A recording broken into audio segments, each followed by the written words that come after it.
بسم اللہ الرحمن الرحیم۔ کیا آپ بھی سالوں سے درود شریف پڑھ رہے ہیں، مگر کبھی دل میں یہ سوال آیا کہ آخر میری زندگی میں وہ روحانی تبدیلی کیوں محسوس نہیں ہو رہی جس کا لوگ ذکر کرتے ہیں؟ کیا مسئلہ درود میں ہے یا ہم میں ہے؟ آج کی ویڈیو میں ہم 7 ایسی وجوہات جانیں گے جن میں سے ایک وجہ ایسی ہے جسے اکثر لوگ پوری زندگی سمجھ ہی نہیں پاتے۔ ممکن ہے یہی وجہ آپ کی زندگی میں بھی موجود ہو، اور اگر آپ نے اسے پہچان لیا تو درود شریف پڑھنے کا انداز ہی بدل جائے گا۔ تو آئیے پہلی وجہ سے آغاز کرتے ہیں۔ میرے عزیزو، میرے دوستو، آج میں آپ سے ایک سوال پوچھنا چاہتا ہوں۔ جب آپ درود شریف پڑھتے ہیں، کیا کبھی ایک لمحے کے لیے بھی یہ سوچتے ہیں کہ میں کس عظیم ہستی پر درود پاک بھیج رہا ہوں، یا صرف تسبیح مکمل کرنے کی فکر ہوتی ہے؟ یہی وہ جگہ ہے جہاں سے اصل فرق شروع ہوتا ہے۔ مثال کے طور پر بہت سے لوگ ہزاروں مرتبہ درود پاک پڑھ لیتے ہیں، روزانہ ہزاروں کی تعداد میں درود پاک پڑھتے ہیں، لیکن ان کا دل کہیں اور ہوتا ہے، دھیان کہیں اور ہوتا ہے۔ یعنی یہ سمجھ لیں کہ زبان کہیں اور ہے اور ذہن کہیں اور ہے۔ اور یاد رکھیں، اللہ تعالیٰ صرف عمل نہیں دیکھتا بلکہ اللہ تبارک و تعالیٰ دل کی کیفیت بھی دیکھتا ہے، کیونکہ قرآن کریم میں اللہ تبارک و تعالیٰ نے ارشاد فرمایا ہے، وَمَا أُمِرُوا إِلَّا لِيَعْبُدُوا اللَّهَ مُخْلِصِينَ لَهُ الدِّينَ۔ ترجمہ، انہیں یہی حکم دیا گیا کہ خالص ہو کر اللہ کی عبادت کریں، یعنی اخلاص کے ساتھ خالص اللہ کے ہو کر عبادت کریں۔ یہی وہ چیز ہے جو عام عمل کو غیر معمولی بنا دیتی ہے۔ حضرت امام غزالی رحمۃ اللہ تعالی علیہ فرماتے ہیں، عمل کی روح اخلاص ہے، اگر روح نہ ہو تو جسم بے جان رہ جاتا ہے۔ یعنی کہ اخلاص روح ہے اس عمل کا۔ جب ہم درود شریف پڑھتے ہیں، ذرا سوچیں، اگر 2 آدمی ایک ہی تعداد میں درود پاک پڑھیں، ایک شخص محبت سے درود پاک پڑھتا ہے اور دوسرا صرف گنتی پوری کرنے کے لیے درود پاک پڑھ رہا ہے کہ جلدی جلدی میرا یہ ذکر، میرا یہ وظیفہ، میرا یہ درود 1000، 10,000، 5,000 جلدی سے ختم ہو جائے، اب بتائیں کیا یہ دونوں برابر ہو سکتے ہیں؟ کبھی نہیں ہو سکتے، کیونکہ اللہ دلوں کے حال جانتا ہے۔ لیکن حضرات گرامی، یہ صرف پہلی وجہ میں نے بتائی ہے۔ دوسری وجہ شاید آپ کی زندگی بدل دے کہ جب ہم درود پاک پڑھتے ہیں لیکن ہم گناہوں سے توبہ نہیں کرتے۔ یہ بات شاید کچھ لوگوں کو سخت لگے، لیکن سچی بات ہمیشہ دل میں اترتی ہے۔ ہم روزانہ درود پاک تو پڑھ رہے ہیں، لیکن کیا ہم نے کبھی اپنے آپ سے پوچھا، کیا میری زبان سچ بولتی ہے؟ کیا میری نظریں پاک ہیں؟ کیا میرا دل حسد اور کینہ اور بغض سے محفوظ ہے؟ تو میرے بھائی، درود شریف بہت بڑی عبادت ہے، کمال کی عبادت ہے، لیکن اسلام ہمیں صرف عبادت کرنے کا نہیں طریقہ سکھاتا، بلکہ اسلام ہمیں کردار بھی سکھاتا ہے۔ رسول اللہ صلی اللہ علیہ وسلم سے محبت کا تقاضا صرف درود پاک پڑھنا نہیں ہے، بلکہ آپ علیہ الصلوۃ والسلام کی سنت پر چلنے کی کوشش کرنا بھی ہے۔ یہی وجہ ہے کہ بعض اہل علم نے لکھا ہے، گناہ انسان اور بہت سی نیکیوں کے اثر کے درمیان پردہ بن جاتے ہیں۔ یعنی جب انسان گناہ کرتا رہتا ہے تو اس سے نیکی کی توفیق چھین جاتی ہے۔ اس لیے اگر کوئی شخص کہے میں سالوں سے درود پاک پڑھ رہا ہوں، تو اسے یہ سوال بھی پوچھنا چاہیے، کیا میں اللہ تعالیٰ سے سچی توبہ بھی کرتا ہوں؟ تو کبھی کبھی صرف ایک سچی توبہ انسان کی زندگی کا رخ بدل دیتی ہے۔ ہزاروں اولیاء اکرام ایسے گزرے ہیں جو پہلے بڑے بڑے گناہ کرتے تھے، لیکن جب انہوں نے اللہ تعالیٰ کی پاک بارگاہ میں سچی توبہ کی کہ آج کے بعد یا باری تعالیٰ میں یہ گناہ نہیں کروں گا، تو اللہ تبارک تعالیٰ نے ان کو وقت کا ولی بنا دیا۔ معزز سامعین اکرام، اب اس سے اگلی تیسری وجہ بہت اہم ہے، وہ بھی سن لیں، اور زیادہ تر لوگ اسی غلطی میں مبتلا ہوتے ہیں۔ میرے عزیزوں، میرے دوستوں، ہم جلدی نتیجہ چاہتے ہیں۔ آپ ایک سوال کا جواب دیجیے، اگر آپ آج ایک بیج زمین میں بوئیں تو کیا کل وہ درخت بن جائے گا؟ کبھی نہیں، ہرگز نہیں۔ پھر ہم درود شریف کے معاملے میں بہت جلدی کرتے ہیں۔ اتنی جلدی کیوں کرتے ہیں؟ ہم کہتے ہیں کہ آج میں نے درود پاک شروع کیا ہے 100 مرتبہ، کل کا انتظار شروع آپ کا ہو جاتا ہے۔ ابھی تک کچھ نہیں ہوا، میری دعا قبول نہیں ہوئی، کیوں قبول نہیں ہوئی؟ میرے دل میں کیفیت کیوں نہیں آئی؟ یعنی 1 دن 2 دن درود پاک پڑھا ہے اور چاہتے ہیں کہ ایک لمحے میں اللہ تبارک تعالیٰ میری خواہشوں کو پورا کر دے۔ تو میرے بھائی، اللہ تعالیٰ ہر بندے کے ساتھ اس کی حکمت کے مطابق معاملہ فرماتا ہے۔ کسی کو جلد عطا فرما دے، کسی کو تھوڑا انتظار کرنا پڑتا ہے، اور کسی کو اس سے بھی بہتر چیز اللہ تبارک تعالیٰ عطا فرما دیتا ہے۔ لیکن یہاں ایک ایسا راز ہے جسے اکثر لوگ نہیں سمجھتے۔ بڑے بڑے اولیاء کرام کبھی عبادت اس لیے نہیں کرتے تھے کہ انہیں فوراً کوئی کیفیت مل جائے، کوئی مقام مل جائے، کوئی خواہش پوری ہو جائے دنیا کی، بلکہ جتنے بھی اولیاء کرام ہیں وہ خالص اللہ کی رضا چاہتے تھے۔ حضرت رابعہ بصری قلندر رحمۃ اللہ تعالی علیہ سے منسوب مشہور قول ہے، آپ فرماتی ہیں کہ میں جنت کی لالچ اور جہنم کے خوف سے بڑھ کر اللہ کی محبت میں عبادت کرنا چاہتی ہوں۔ یعنی میں عبادت اس لیے نہیں کرنا چاہتی کہ اللہ تبارک تعالیٰ مجھے جنت عطا کر دے، اور میں عبادت اس لیے بھی نہیں کرتی کہ اللہ تبارک و تعالیٰ مجھے دوزخ کے عذاب سے بچا لے، بلکہ ان دونوں سے ہٹ کر اس دنیا سے بھی، جنت سے بھی اور جہنم کے خوف سے بھی بڑھ کر میں اللہ تعالیٰ سے سچی محبت کی طلب رکھتی ہوں، اور سچی محبت اور اخلاص کے ساتھ میں عبادت کرتی ہوں۔ یہی اخلاص ہمارے اندر ہونا چاہیے۔ ہم کیا کرتے ہیں؟ ہم درود پاک شادی کے لیے پڑھ رہے ہیں، ہم درود پاک نوکری کے لیے پڑھ رہے ہیں، ہم درود پاک گھریلو ناچاکیوں کی وجہ سے پڑھ رہے ہیں، ہم درود پاک کوئی نہ کوئی مشکلات، مصیبت، پریشانی کو سامنے رکھ کر ہماری نیت یہ ہوتی ہے کہ ہم درود پاک پڑھیں اور ہمارا یہ مسئلہ حل ہو جائے۔ بس ہماری نیت صرف مسئلے کی حد تک ہے، جبکہ اولیاء کرام کی نیت اخلاص کی طرف ہوتی تھی۔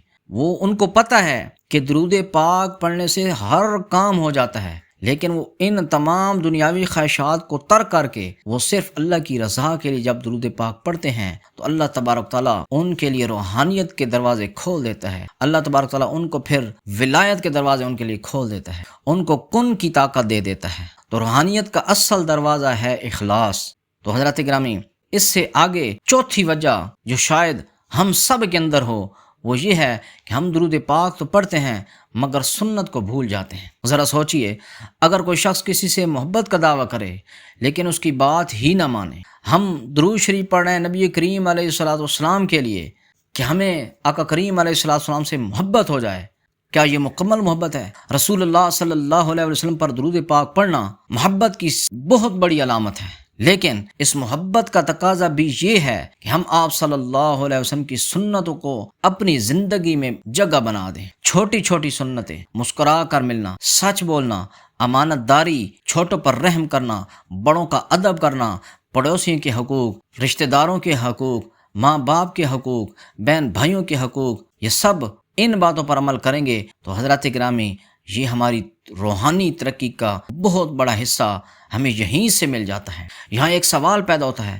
کیا صرف درود کافی ہے یا درود کے ساتھ کردار بھی بدلنا چاہیے؟ اسی کا جواب انشاءاللہ العزیز اگلی جو پانچویں وجہ ہے، وجوہات ہیں پانچویں، اس میں آپ کو بتاتا ہوں۔ کیا صرف درود پاک کافی ہے یا درود کے ساتھ کردار بھی بدلنا چاہیے؟ تو حضرات گرامی یہ بات بہت گہری ہے اور اکثر لوگ پوری زندگی اسے سمجھ نہیں پاتے۔ آپ کہتے ہیں میرے ساتھ کچھ نہیں ہوا، لیکن ذرا پیچھے مڑ کر اپنی زندگی کو دیکھیں۔ کیا پہلے کی نسبت آپ کو نماز کی فکر بڑھ گئی ہے؟ یا اگر پہلے نماز پڑھتے تھے تو وقت پر پڑھتے تھے، جماعت کے ساتھ پڑھتے تھے، تکبیر اولیٰ کے ساتھ پڑھتے تھے، یا اب درود پاک کی کثرت سے آپ کو اذان سے پہلے مسجد میں جانے کی توفیق مل جاتی ہے، اور مسجد میں جا کر آپ کو پہلے قرآن مجید کی توفیق نہیں ہوتی تھی، اب بیٹھ کر قرآن مجید بھی وہاں ایک ایک گھنٹہ آدھا آدھا گھنٹہ پڑھ رہے ہیں؟ تو کیا ہے کہ درود پاک آپ کا اثر کر چکا ہے؟ کیا گناہ کے بعد دل پہلے سے زیادہ آپ کا بے چین ہوتا ہے؟ جیسے پہلے گناہ کرتے تھے آپ کا دل بڑا پریشان ہوتا تھا، کیا درود پاک پڑھتے وقت دل میں رسول اللہ صلی اللہ علیہ وسلم کی محبت پہلے سے زیادہ محسوس ہوتی ہے؟ پہلے کم ہوتی تھی، اب درود پاک کی کثرت سے شاید آپ کی یاد زیادہ آ رہی ہو، آپ صلی اللہ علیہ وسلم کا نام سنتے ہی آنکھوں سے آنسو جاری ہو جائیں۔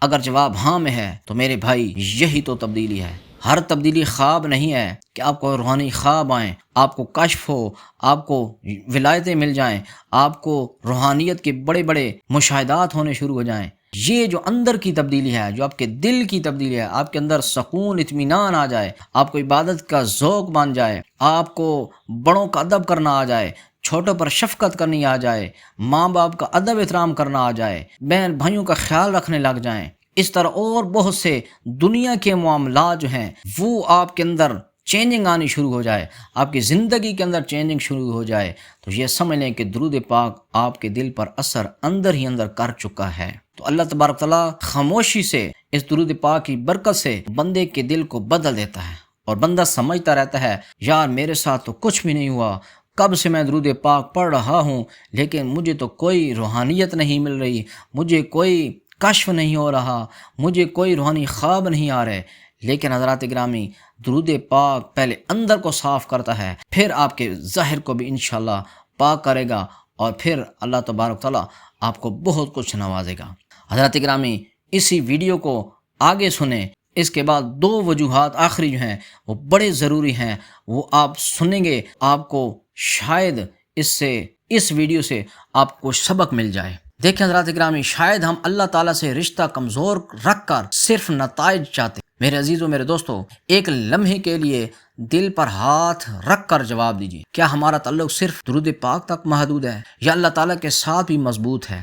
بعض اوقات انسان ہزاروں مرتبہ درود پاک پڑھتا ہے لیکن وہ قرآن سے دور ہے، نماز میں غفلت ہے اور دعا میں بے توجہی ہے، پھر وہ کہتا ہے مجھے کچھ محسوس نہیں ہوا۔ میرے بھائی، درود شریف اسلام سے الگ عبادت نہیں ہے بلکہ پورے دین کا حصہ ہے۔ مثال کے طور پر جیسے ایک باغ صرف پانی سے سرسبز نہیں ہوتا، باغ کو دھوپ بھی چاہیے، ہوا بھی چاہیے، ویسے ہی دل کو درود کے ساتھ نماز، قرآن، توبہ اور حلال رزق بھی چاہیے۔ حضرات گرامی، اب اس کے بعد جو اس ویڈیو کا آخری راز ہے، آخری وجہ ہے، وہ میں آپ کو بتانے لگا ہوں۔ اصل تبدیلی کیفیت نہیں ہے، اصل تبدیلی استقامت ہے۔ میرے بھائیوں، میرے دوستو، شیطان کی ایک بہت بڑی چال یہ ہے کہ وہ انسان کو کہتا ہے تمہیں کچھ محسوس نہیں ہوا، اس وظیفے کو چھوڑ دو، کوئی اور درود پاک شروع کر دو، اس درود پاک سے تجھے کچھ نہیں مل رہا۔ تو جو ویڈیو میں نیا درود پاک آپ کو ملتا ہے، جس کے تمہیں زیادہ فضیلتیں نظر آتی ہیں، جس کی زیادہ آپ کو روحانی خواب، مشاہدات، کشف سننے کو ملتے ہیں، آپ اس درود پاک کو پڑھنا شروع کر دیتے ہیں اور پچھلے درود پاک کو چھوڑ دیتے ہیں۔ اور بہت سے لوگ یہی کر بیٹھتے ہیں، حالانکہ ایسے لوگ ہیں جنہوں نے 1-2 کروڑ درود پاک پڑھا ہے اور پھر پڑھنے کے بعد اس درود پاک کو چھوڑ کر اگلے درود پاک کا 1 کروڑ کرنے لگ جاتے ہیں۔ حضور اکرم صلی اللہ علیہ وسلم نے ارشاد فرمایا، اللہ تعالیٰ کو وہ عمل سب سے زیادہ پسند ہے جو ہمیشہ کیا جائے اگرچہ تھوڑا ہی ہو۔ ذرا غور کیجئے، بڑے بڑے اولیاء کرام ایک رات میں ولی اللہ نہیں بنے، انہوں نے برسوں عبادتیں کی، ریاضتیں کی، مجاہدے کیے، بلکہ بعض نے پوری زندگی ذکر، درود، توبہ و استغفار میں لگا دی اور سنت پر استقامت اختیار کی۔ انہیں اپنی عبادت پر کوئی غرور نہیں تھا بلکہ ہر دن خود کو اللہ کا محتاج سمجھتے تھے۔ یہی اصل راز ہے۔ اگر آج بھی آپ درود پاک پڑھ رہے ہیں اور انشاءاللہ کل بھی پڑھیں گے، 1 سال تک پڑھیں گے، پوری زندگی پڑھیں گے، تو ہو سکتا ہے اللہ تعالیٰ خاموشی سے آپ کے دل کی وہ تعمیر کر رہا ہو جو آپ کی آنکھیں ابھی دیکھ نہیں رہیں۔ اور یاد رکھیں، ہر روحانی نعمت محسوس نہیں ہوتی، کچھ نعمتیں صرف قیامت کے دن معلوم ہوگی کہ ایک درود نے کتنی مصیبتیں ٹال دیں، کتنے گناہ معاف ہو گئے اور کتنے بلند درجات ہو گئے۔ تو حضرات گرامی، میرا کہنے کا مقصد یہ ہے کہ درود پاک پڑھتے رہیں اور استقامت مانگتے رہیں، کیونکہ بڑے بڑے اولیاء کرام نے کرامتیں اور یہ چیزیں نہیں مانگی، انہوں نے اللہ کا قرب مانگا اور استقامت مانگی ہے۔ تو آپ بھی درود پاک جو ایک صیغہ پڑھ رہے ہیں اس پر اللہ تبارک تعالیٰ سے استقامت مانگا کریں۔ تو میرے عزیزوں، میرے دوستو، اگر آج کی ویڈیو سے آپ نے صرف ایک بات بھی سیکھ لی تو وہ یہ ہو، درود پاک کو کبھی مت چھوڑیں، چاہے کیفیت آئے یا نہ آئے، آنکھوں سے آنسو نکلیں یا نہ نکلیں، خواب روحانی آئیں یا نہ آئیں، آپ کا کام محبت سے درود پاک پڑھنا ہے۔ قبول کرنا، اثر پیدا کرنا اور وقت مقرر کرنا، یہ اللہ تعالیٰ کا کام ہے۔ اگر آپ چاہتے ہیں کہ میں درود شریف کے ایسے ہی نایاب روحانی، علمی اور تاریخی راز مستند حوالوں کے ساتھ بیان کرتا رہوں تو ویڈیو کو پسند کریں، اپنے دوستوں تک پہنچائیں اور چینل کو ضرور سبسکرائب کریں۔ آخر میں ایک مرتبہ محبت سے درود پاک کو پڑھ لیں۔ الصلاۃ والسلام علیک یا سیدی یا رسول اللہ، الصلاۃ والسلام علیک یا سیدی یا حبیب اللہ، وعلی آلک واصحابک یا سیدی یا محمد الرسول اللہ۔ السلام علیکم ورحمۃ اللہ وبرکاتہ۔